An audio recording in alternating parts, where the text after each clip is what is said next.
감사합니다.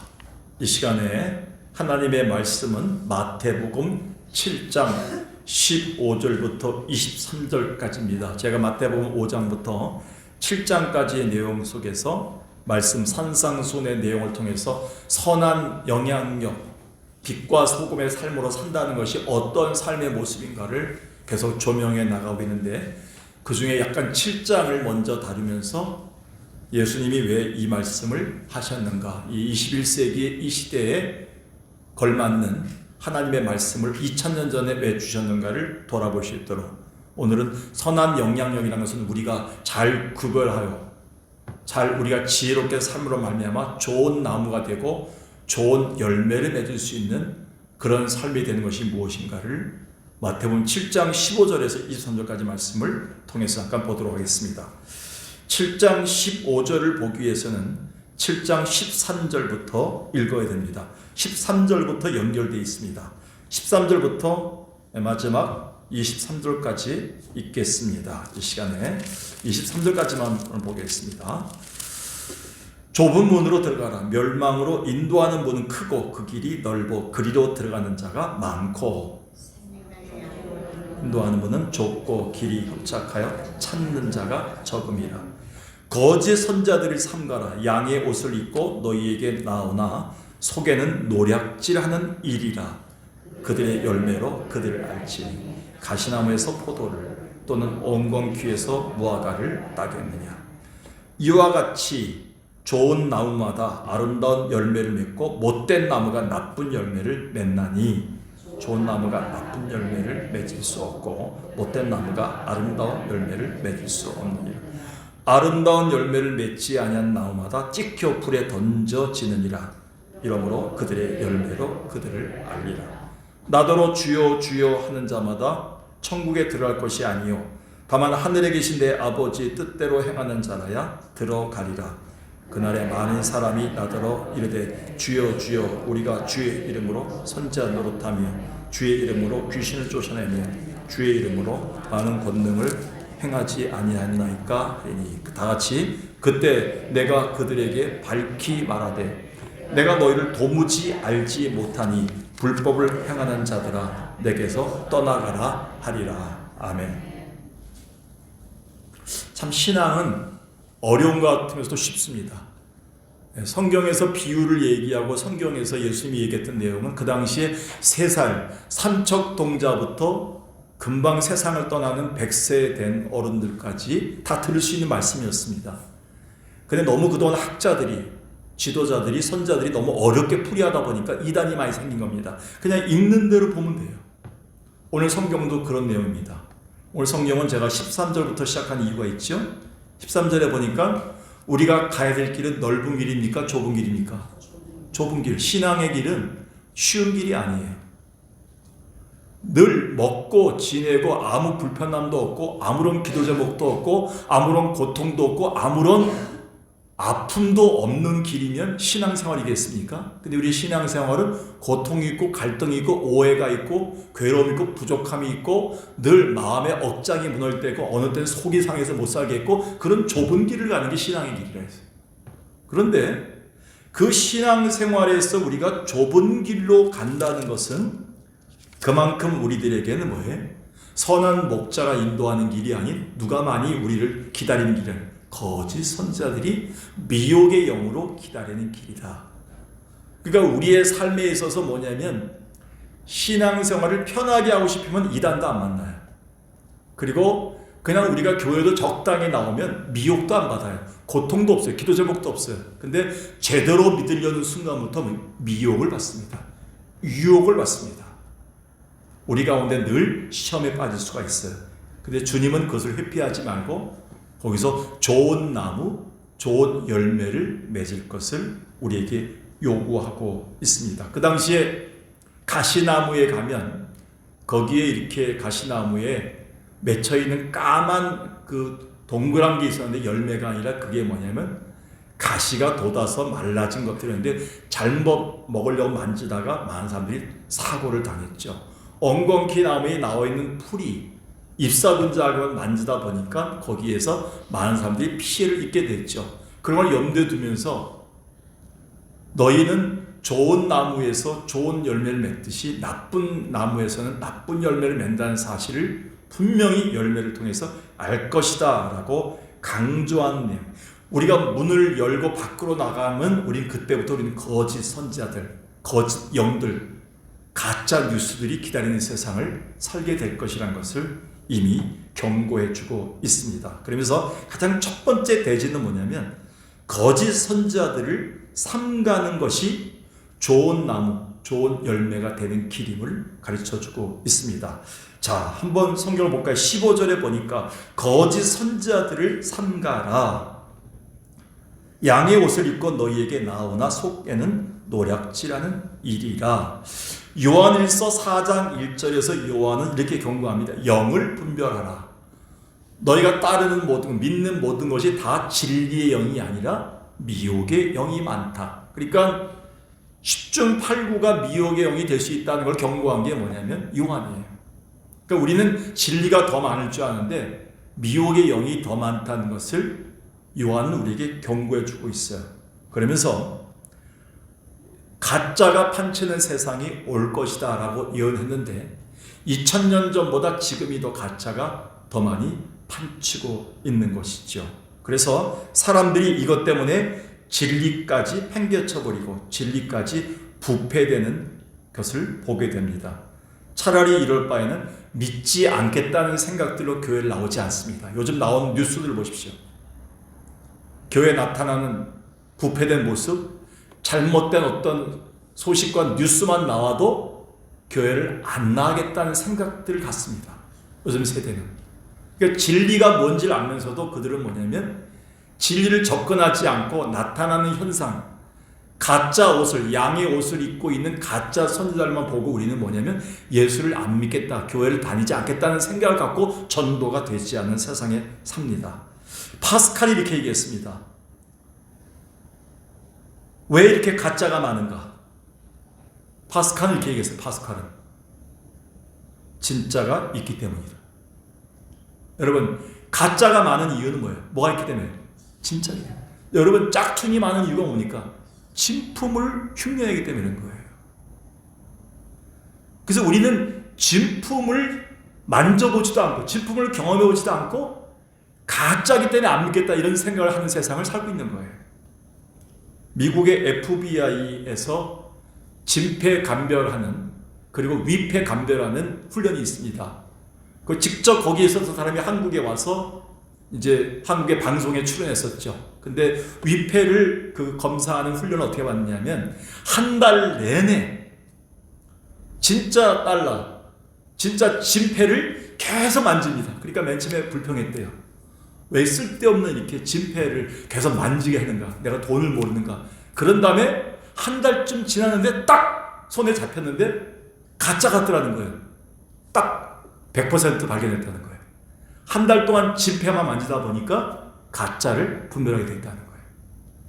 그러니까 우리도 뭐예요? 뭘 알아야 돼? 진리를 계속 알아야 돼. 진리는 예수 그리스도를 바로 알아야 돼. 말씀을 바로 공부해야 돼. 그리고 진리된 하나님의 말씀을 연구해야 돼. 연구하고 진리를 알고 예수를 더 깊이 알면 알수록 뭐예요? 뭘 구별할 수 있어요? 가짜를 알 수가 있어요. 그래서 우리 석강교회 성도들은 다른 교회 성도들이 보면 웃을지 모르는데 우리 교회끼리 얘기합니다.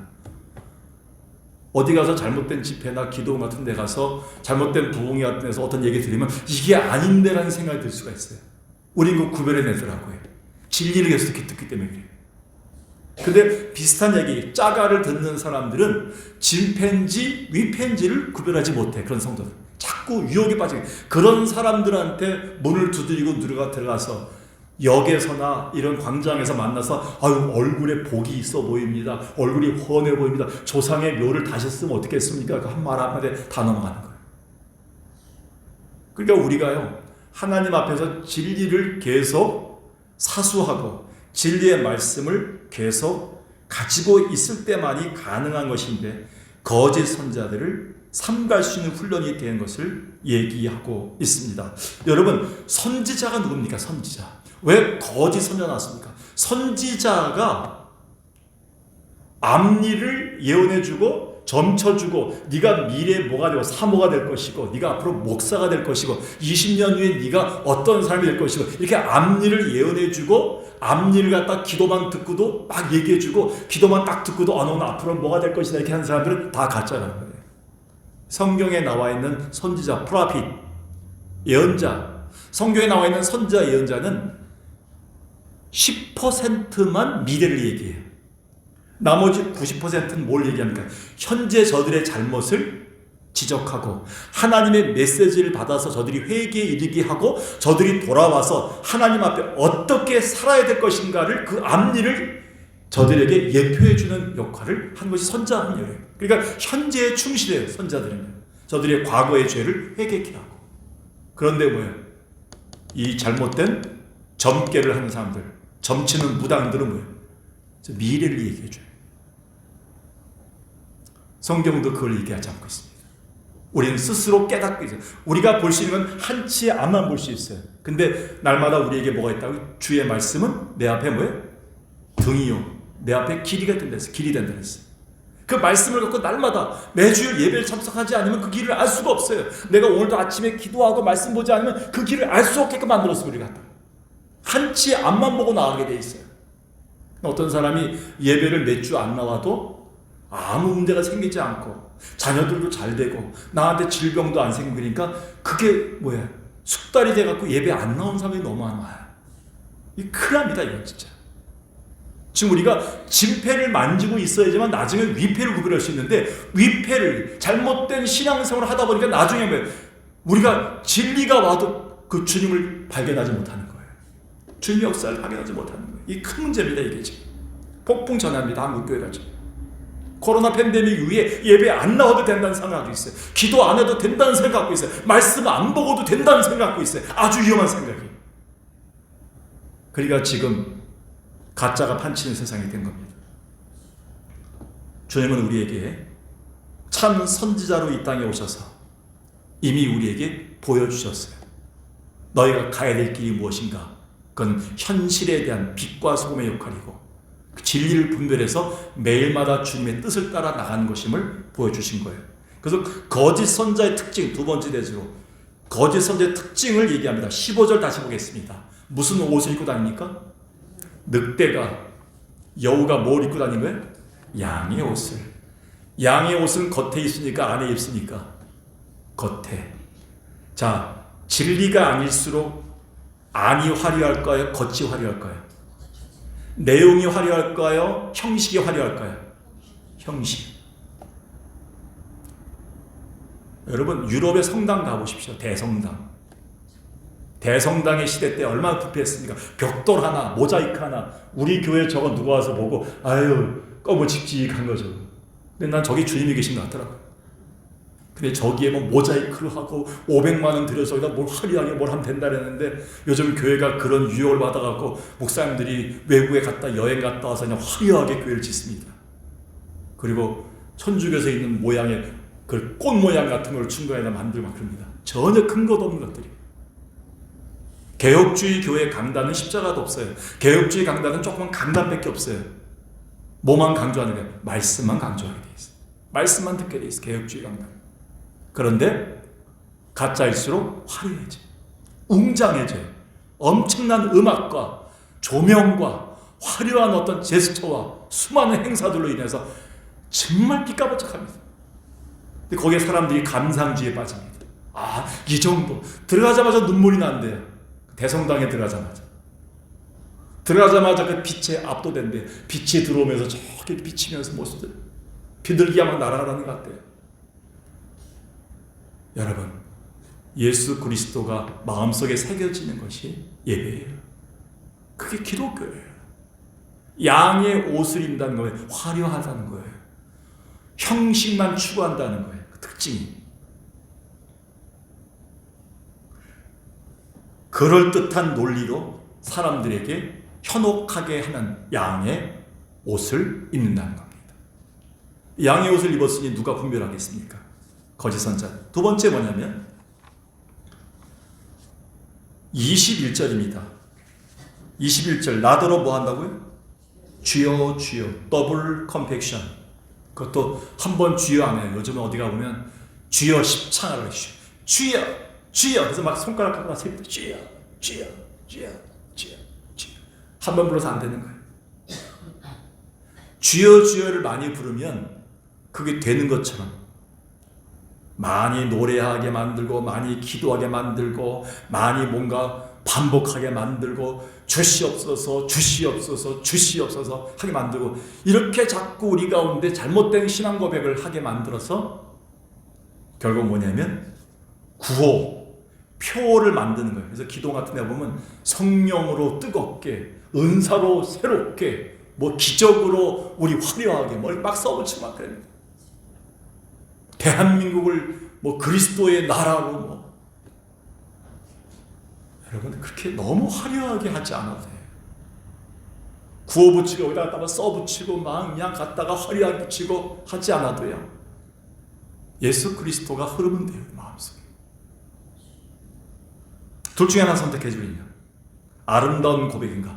자, 로마서 10장에 보니까 이렇게 써 있어요. 입으로 시인하여 구원에 이르고 마음으로 믿어 의에 이르리라. 그러니까 이 말을 가만히 듣다 보니까 시인해야 된다. 그래서 주여 주여 믿습니다. 아멘 아멘 이것만 강조하다 보니까 잘못된 또 사이비들이 나온 거예요. 근데 이 말씀은 마태복음 7장의 예수의 말씀을 또 들어야죠. 주여 주여 하는 자마다 천국에 들어갈 것이 아니라 그랬어요. 내 자녀가 아니라 그랬어요. 그러니까 형식적으로 내뱉지 말라는 거예요. 마음으로 믿어야 된다는 거예요. 내가 고백했던 내용이 내용으로 들어와야 된다는 거예요. 형식이 내용이 되어야 된다는 거예요. 그래서 세례가 중요한 이유는 눈에 보이지 않는 그 하나님의 말씀이 뭐예요? 보이는 말씀으로 육화되는 시간이에요. 그래서 그 성육, 예수 그리스도가 주신 떡과 포도주 속에 뭐예요? 보혈이 흐르고 예수님의 살이 흐르고 예수의 말씀이 흐르는 겁니다. 믿음이 받아들일 때 가능한 겁니다. 그래서 그 부분이 굉장히 중요해요.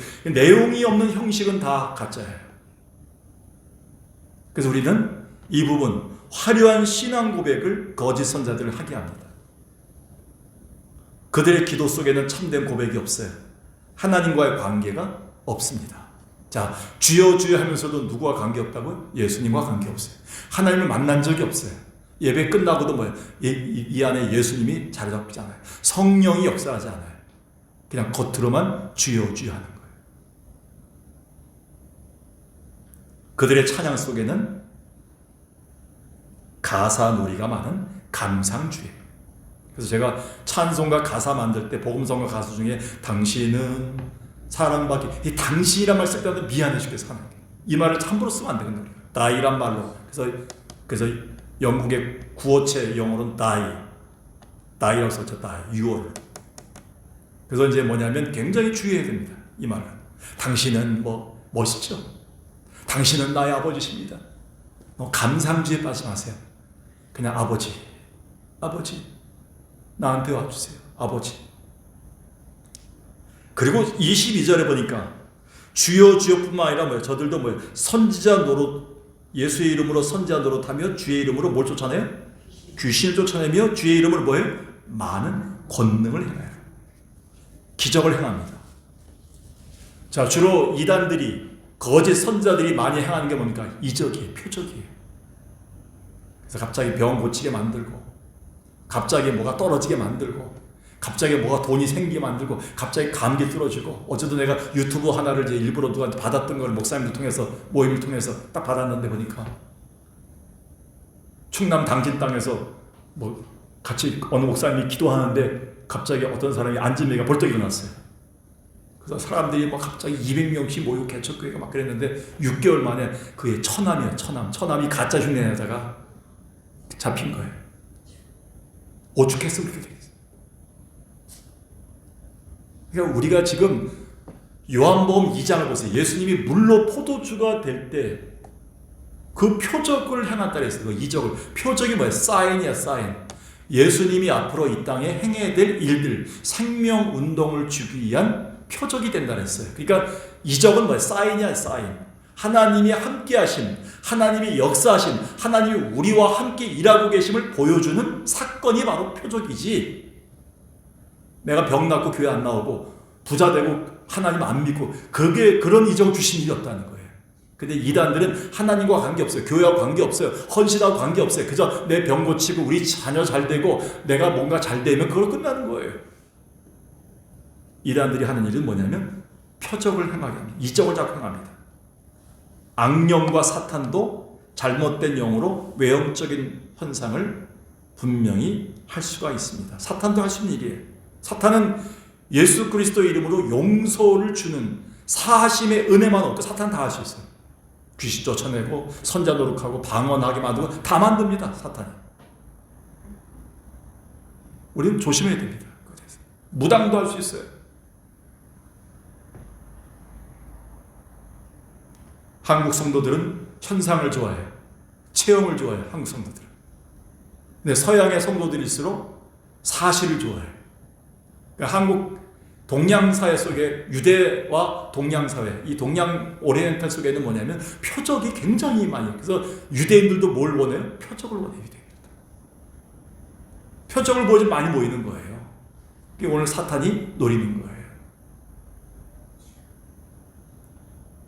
우리는 이때마다 고민해야 돼요. 저 사람이 행하는 기적은 무엇에 근거하고 있는가? 참으로 성경에 근거하고 있는가? 제가 그래서 옛날에 가르쳤지 않습니까? 어떤 사람이 예언 기도를 해준대요. 가보니까 권사님인데 성도들 딱 오자마자 아이고 얼굴에 마귀가 쓰였네. 마귀 7마리 내쫓고 앞니를 예언해 주는 거예요. 예언 기도. 네가 기도해라. 예언 기도 해주겠다. 기도할 때마다 막 예언을 해주는 거예요. 성경에 예언이라는 은사가 있는데 예언 기도는 없거든요. 그건 무당들이 만들어낸 거거든요. 잘못된 이단들이 만들어낸 거예요. 예언 기도란 건 없어요. 예언만 있어요. 예언은 뭡니까? 오늘 말씀의 은세, 주의 종들을 통해 주신 앞일과 현재 일과 나의 삶을 깨닫게 만들고 하나님의 뜻을 깨달아서 순종하게 만드는 것이 바로 예언입니다. 오늘날은 방언도 패하고 다 패한다 그랬어요. 나중에 와서 주의 말씀만 있다 그랬어요. 예언만 있다 그랬어요. 그게 바로 말씀의 은사. 오늘 우리는 정확하게 해야 됩니다. 성령님의 인도를 받고 있는가? 이게 심리적인가 성경적인가를 고민해야 됩니다. 하나님과 나 사이에 바른 교제로 인도하는가? 아니면 잘못된 세상 속으로 나를 인도하고 어떤 사람에게 집중하게 만드는가? 우리는 많이 구별할 수 있어야 돼요.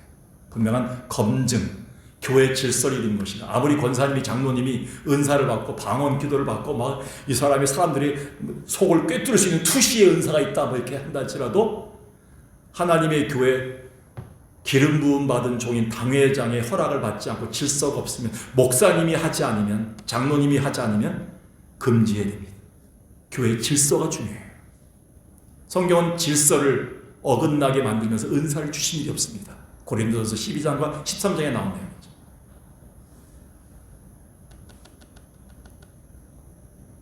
그렇지 않으면 다 세상적이고 마귀적이라고 에베소 얘기하고 있습니다. 자, 그럼 마지막으로 우리는 거짓 선지자를 어떻게 구별할 수 있는가? 그렇다면 어떻게 좋은 열매, 좋은 나무를 가지는 신앙생활로 계속 나갈 수 있는가? 지혜를 갖고 있습니까? 그래서 디모데후서 2장 15절에 보니까 네가 진리의 말씀을 옳게 분별하여, 분별이 아니라 분별은 언더스탠딩인데 분별은 인터프리팅이 뭐냐면 밭을 갈 때 그렇게 그 앞에 소가 가면서 쟁기를 뒤에 두고 갈 때 바로 올바르게 골고루 이렇게 가는 것을 분별이에요. 하나님 말씀을 잘 분별해내라는 거예요. 굉장히 중요합니다. 그래서 가장 첫 번째 거짓 선지자를 구별하는 방법, 좋은 열매를 맺는 방법은 뭘까요? 아까 얘기했죠. 뭐를 통해서만 분별할 수 있다고요? 성경 말씀을 통해서만 분별할 수 있습니다. 위패와 진패를 구별할 수 있는 것은 진패를 자주 알아야 돼요. 말씀에 능통해야 돼요. 우리가 말씀을 정독해야 되고 다독해야 되고 말씀을 묵상해야 되고 말씀을 암송해야 되고 말씀을 우리가 다각적으로 접도해서 말씀이 무장되어 있는 사람은 절대 뚫리지 않습니다. 자, 마귀를 대적하기 위해서 바울이 에베소 교회에게 전신갑주, 전신무장을 하라 했어요. 무장을 할 때 의의 방패, 믿음의 방패, 의의 흉배, 진리의 허리띠 얘기했어요. 구원의 투구 얘기했어요. 근데 공격하고 마귀를 찌를 수 있는 건 뭐밖에 없어요. 성령의 검, 그건 뭐야? 말씀을 가지라 했어요. 그리고 수시로 뭐예요? 무시로 항상 기도하라 했어요. 그러니까 공격용은 두 개밖에 없어요. 말씀과 기도예요. 그래서 빌 브라이트 목사님이 얘기했던 것처럼 기도는 내가 우리 가정을 괴롭히고 자녀들을 괴롭히고 있는 마귀의 뺨을 사정없이 후려치는 게 기도다 그랬어요. 한 번 당신이 기도하면 마귀를 한 번 후려치는 것이고, 이번 일주일 동안 2번 기도하면 2번 양쪽을 후려치는 거 그랬어요. 마귀가 한 번 맞아서 안 패하더라고요. 양쪽을 다 맞아 정신없더라고요, 마귀가. 그래서 적어도 일주일에 2번은 새벽기도 나오세요. 아무도 아멘 하지 않는 거 보니까 그냥 넘어가겠습니다. 일주일에 한 번은 기도하시기 바라겠어요. 이것도 두 사람만 얘기했어요. 여러분, 우리가 말씀과 기도인데 가장 말씀이 뭐냐면 거짓 선자, 그래서 좋은 열매를 맺을 수 있는 거짓 선자를 구별하고 좋은 열매를 맺을 수 있는 지혜로운 삶의 첫 번째 겁니다. 왜 말씀이 중요합니까? 한국교회처럼, 한국교회 부흥회처럼, 한국교회 기도원 말씀처럼 풍류적 해석이 그렇게 많은 데는 없어요. 가면 그 강사의 나름대로 성경만 해석해요.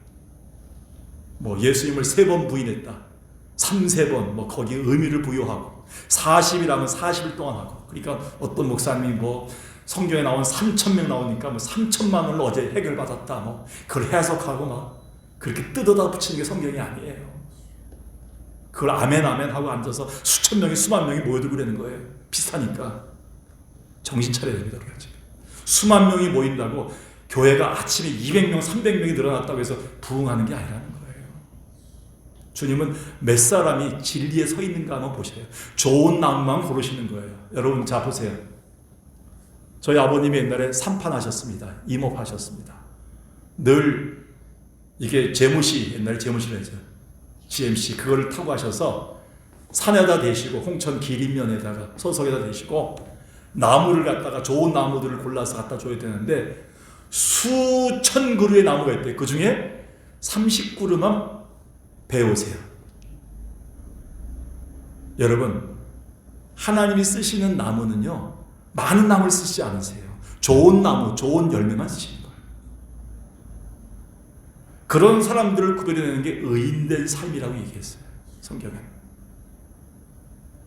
자, 좁은 길로 들어가는 사람이 더 많아요? 넓은 길로 가는 사람이 더 많아요? 넓은 길로 가는 사람이 많다 그랬잖아요. 좁은 길로 가는 사람은 적어요. 소수밖에 없어요. 그래서 14만 4천 명이에요. 14만 4천 명만 구원받는다 그랬어요. 여호와 증인처럼, 신천지처럼 14만 4천 명만 구별해내면 안 되고 구원받처럼 하면 안 되고요. 숫자 그만큼 소수라는 거예요. 하나님께서. 하나님만 아시는 숫자가 있다는 거예요. 아, 저 교회가 굉장히 많이 모이고 화려하고 괜찮으니까 저기가 뭔가 되는 것 같구나. 주님은 그렇게 한다면 주님은 이 땅에 와서 3년 동안 목회하시면서 수십만 명, 수백만 명만 데려다녔을 거예요. 주님은. 근데 주님은 한 여인을 만나러 오셨고, 우물가에 바디메오를 만나러 오셨고, 삭개오 하나, 수천 명이 모여들었지만 삭개오 하나만 구원하러 오셨어요. 여리고에. 하나님이 원하시는 거예요. 진패만 잡으신 거예요. 좋은 열매만 뽑으신 거예요. 좋은 열매만 뽑아내신 하나님께서. 우리 석강교회가 이 말세지 말에 좋은 열매가 되길 바라겠어요. 주님 뽑으시는 사람이 되어야 된다는 거예요. 시간이 이렇게 갔네요. 제가 빨리 끝나는 사람인데. 근데 가장 좋은 게 뭐겠습니까? 하나님 앞에서 뭐냐면 구원의 길로 인도하는 것에 대해서 성경은 우리에게 말씀해주고 있습니다. 가르침은. 그래서 우리가 궁극적 동기, 나를 인도하는 저 사람의 궁극적 동기가 무엇인지 알아야 돼요. 15절 다시 보겠습니다. 자, 15절에 거짓 선자들의 동기가 뭐예요? 거짓 선자를 상가라, 양의 옷을 입고 뭐하러 온 거예요?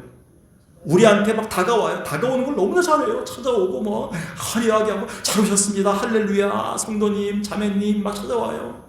여러분, 왜 신천지에서 못 나온다 그랬습니까? 여러분 간증 들었잖아요. 신천지 어떤 사람들 너무 친절하게 해주니까, 그 선배님이 날마다 전화해 주니까, 날마다 잘해주니까. 날마다 나한테 나오지 않는 세대예요. 다 불친절한 세대예요. 내가 필요 없던 세대예요. 근데 나한테 직접 많이 오고 많이 전화하고 많이 카톡하고 많이 사랑해주는 사람이 있어요. 그게 이단이라는 거예요. 근데 그들의 특징이 뭐예요? 왜 나오는 거예요? 속에는 뭐예요? 그거 써있잖아. 15절에. 속에는 뭐 하려고? 내 돈, 마음, 가정, 자녀들 다 채가려고 한다는 거예요. 노략질하려고 한다는 거예요. 답이 나왔잖아요. 그 속셈을 봤으면 좋겠어요. 그게 영분별이에요. 영분별 하세요. 그래서 우리 성도들은요, 이 분별 잘하다 보면 보이스피싱도 분별할 수 있어요. 그래서 제가 가끔 이제 보이스피싱 전화가 오면, 여기 속감 탈출소인데 어디시죠? 확 끊겨.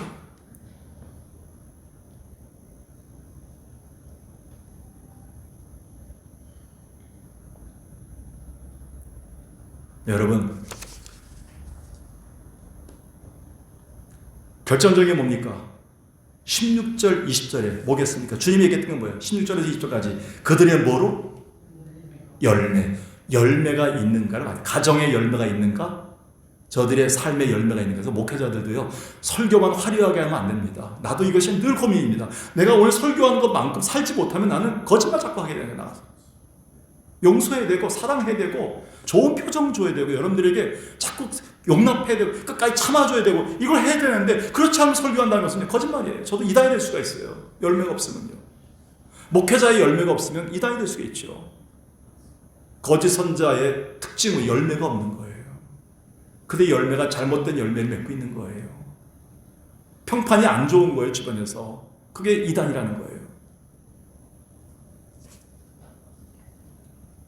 열매로 그들을 알 것이다. 열매를 뒤척여서 보신 분이 누구예요? 마지막 날에 예수님이 오셔서 무화과 나무 열매를 뒤척이면서 쓸 것이 있는가를 찾으신다는 거예요. 마지막으로요. 가장 중요한 겁니다. 21절부터 보겠습니다. 나더러 주여 주여 하는 자만 다 천국에 들어간 것이 아니다. 하늘에 계신 가장 결정이 내 아버지의 뭐예요? 그렇죠. 하나님의 뜻에 순종하고 있는가가 결정적인 단서입니다. 하나님의 말씀대로 살고 있는가? 교주가 원하는 대로 살고 있는가? 우리 교단이 원하는 대로 살고 있는가? 우리 단체가 원하는 대로 살고 있는가? 그거 위험한 겁니다. 하나님이 뜻은 어디 들어가 있어요? 말씀. 말씀대로 살고 있는가를 가장 중요한 결정적 단서가 됩니다. 그게 순종이죠. 하나님 나라 아니면 자기의 뜻, 자기의 비전을 이루고 있는가. 어떤 목사님들이, 어떤 지도자들이 성도들을 또 교회를 이용해서 자기의 뜻, 자기의 생각, 자기의 욕심을 이루고 있다면 그게 교주가 될 수가 있죠. 잘 봐야 됩니다. 속지 마세요. 그래서 목회자들은 목회한 다음에 모든 걸 내려놓을 수 있어야 됩니다. 모든 걸 내려놓고 떠날 수 있어야지만 그게 목회가 되겠죠.